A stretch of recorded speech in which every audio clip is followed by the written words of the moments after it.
जय जोहार, नमस्कार। मैं सुदामा वर्मा और आप लोग देख रहे हैं छत्तीसगढ़ टीवी। साथियों, अब खरीफ सीजन में धान की नर्सरी डालने का समय आ चुका है। किसान भाई अब धान की नर्सरी की तैयारी कर रहे हैं और कई लोग डालना चालू कर दिए हैं।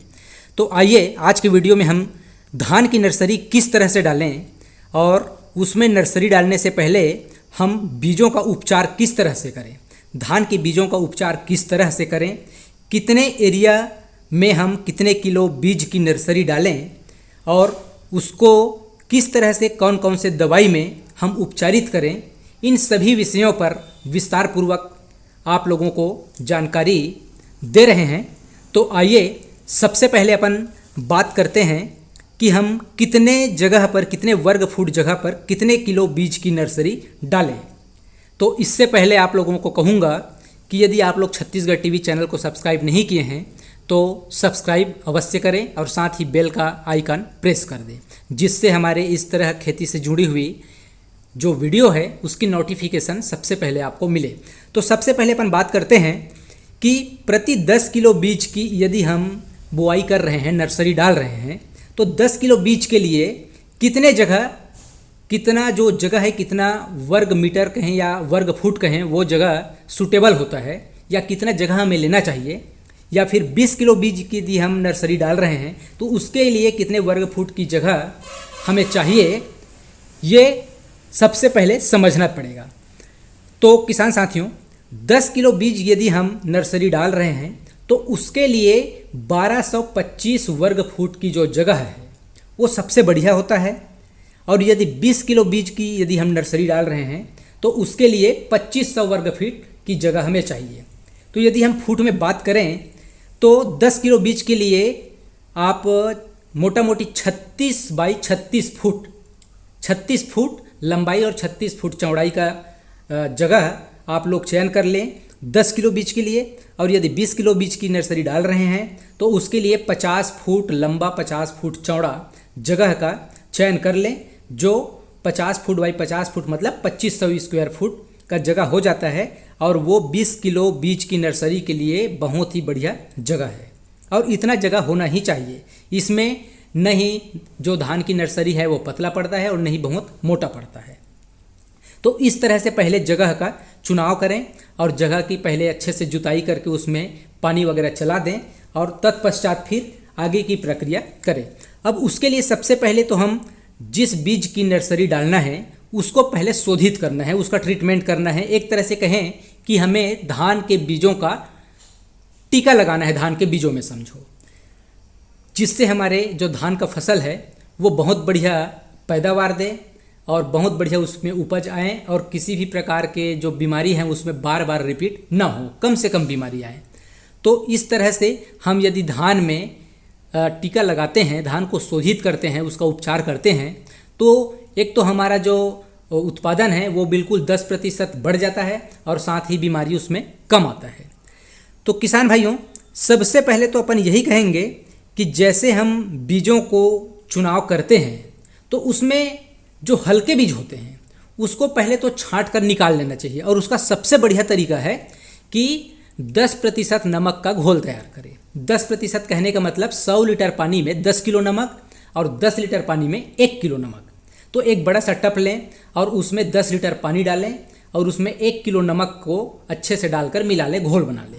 और उसमें धीरे धीरे करके आप धान के जो बीज आप चयन किए हैं, जो बीज की बुआई करने वाले हैं, उस बीजों को उसमें धीरे धीरे डालते जाएं और डंडे से हिलाते जाएं। उससे होगा ये कि जो वजनदार बीज होगा, अच्छे जर्मिनेशन जिसमें आने वाले हैं, वो बीज जो है नीचे तल पर बैठ जाएगा और जो हल्की बीज है वो पानी की सतह में तैरने लगेगा। तो इस तरह से डंडे से घुमाते जाएं और थोड़ा थोड़ा करके बीज को डालते जाएं। तो उसमें आप 7 से 8 किलो, मैक्सिमम 10 किलो तक बीजों को डालें और कुछ देर रहने दें। और उसके बाद देखेंगे कि जो हल्के बीज हैं जिसमें अच्छे से जर्मिनेशन नहीं आ सकता, उन सभी बीजों को आप जो ऊपर तैर रहे हैं, कहना चाहिए नमक के घोल में जो ऊपर तैर रहे हैं, उन सारे हल्के बीजों को आप हाथ से या किसी छलनी के माध्यम से अलग निकाल लें।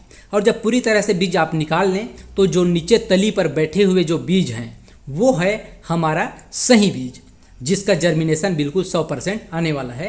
तो उन बीजों को आप निकाल कर एक बार अच्छे से साफ़ कर लें, क्योंकि उसमें नमक का परत जम चुका है। चूँकि नमक के घोल में हम डाले हैं तो उसको एक बार अच्छे से धो लें ताकि उसमें नमक का परत न रहे। अब आता है इसके बाद कि हमको उसको उपचारित कैसे करना है। तो अब आगे की प्रक्रिया है बीज को उपचार करना। तो बीज को उपचार करने के लिए आपको 2 दवाई की ज़रूरत पड़ेगा। एक है बाविस्टिन, जिसमें मेन्कोजेब और कार्बेंडाजाइम का मिश्रण रहता है, और दूसरा है स्ट्रेप्टोसाइक्लिन। तो अब इसमें हमें प्रति किलो बीज के हिसाब से 3 ग्राम का बाविस्टिन पाउडर लेना है, और प्रति 5 किलोग्राम बीज में 1 ग्राम स्ट्रेप्टोसाइक्लिन लेना है। यदि मान लो आप 20 किलो बीज को उपचारित कर रहे हैं तो 20 किलो के लिए लगभग 7 ग्राम 20 किलोग्राम बीज के लिए 20 या 60 ग्राम आपको लेना है बाविस्टिन पाउडर, और इसको लेना है स्ट्रेप्टोसाइक्लिन को 4 से 5 ग्राम। तो 4 से 5 ग्राम स्ट्रेप्टोसाइक्लिन और इसको लेना है 20 या 60 ग्राम आपके बाविस्टिन पाउडर। तो दोनों को एक बड़े से टब में, पानी की मात्रा आप 20 से 22 लीटर रख सकते हैं। 20 किलो बीज के लिए 20 से 22 लीटर रख सकते हैं, कुछ ज़्यादा होगा तो भी ठीक है।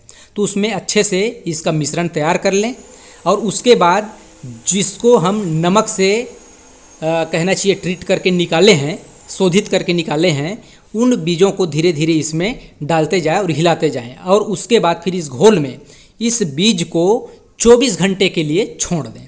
फिर 24 घंटे के बाद इसको निकाल कर छाँव में फैला दें और अच्छी तरह से छाँव में सुखा लें।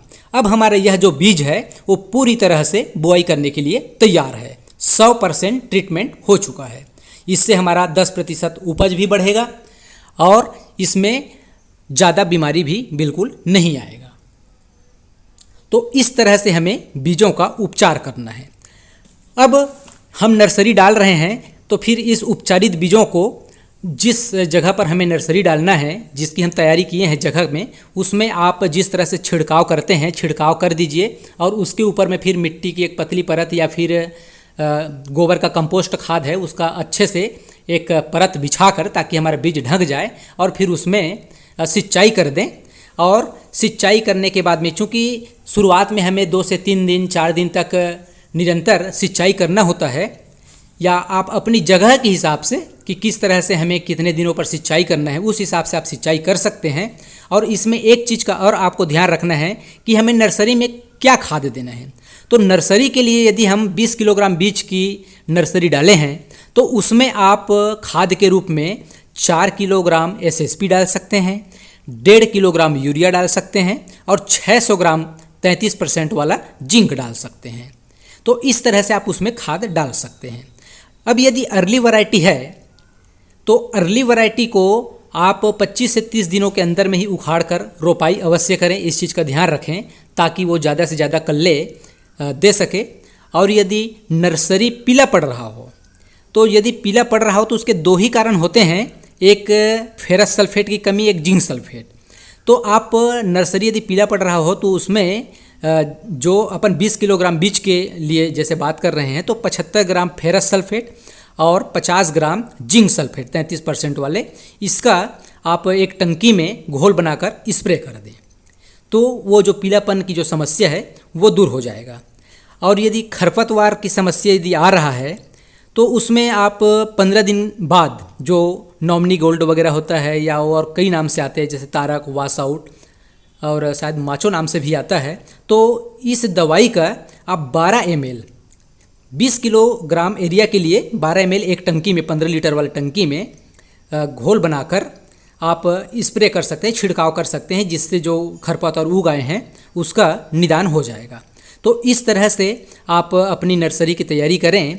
और एक विशेष बात आप लोगों को मैं बताना चाहूँगा कि जब हमें नर्सरी उखाड़ना है तो उखाड़ने से 5-7 दिन पहले आपको कार्बोफ्यूरान या कार्टेप हाइड्रोक्लोराइड जो आता है, फटेरा वगैरह जो दानेदार कीटनाशक होता है, उसको आप पहले 5-7 दिन पहले छिड़काव कर दें, जिससे उस जगह पर जो भी कीट पतंग आदि हैं जो पौधे से उस जगह से हमारे खेतों में ट्रांसप्लांट हो जाए, वो वहीं के वहीं ख़त्म हो जाएगा। मतलब नर्सरी वाले जगह से हमारे खेतों तक नहीं जा पाएगा।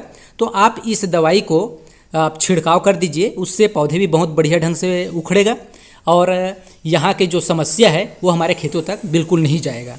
तो इस रीति से आप नर्सरी की तैयारी कीजिए, इससे आपका जो उत्पादन है वो बिल्कुल 10% बढ़ जाएगा और बहुत बढ़िया आपको उपज मिलेगा।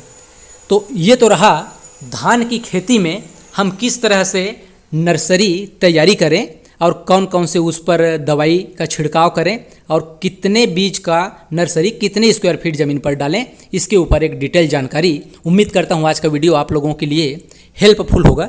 इसी आशा और विश्वास के साथ आज की इस वीडियो को यहीं पर समाप्त करते हैं। जय हिंद, जय भारत।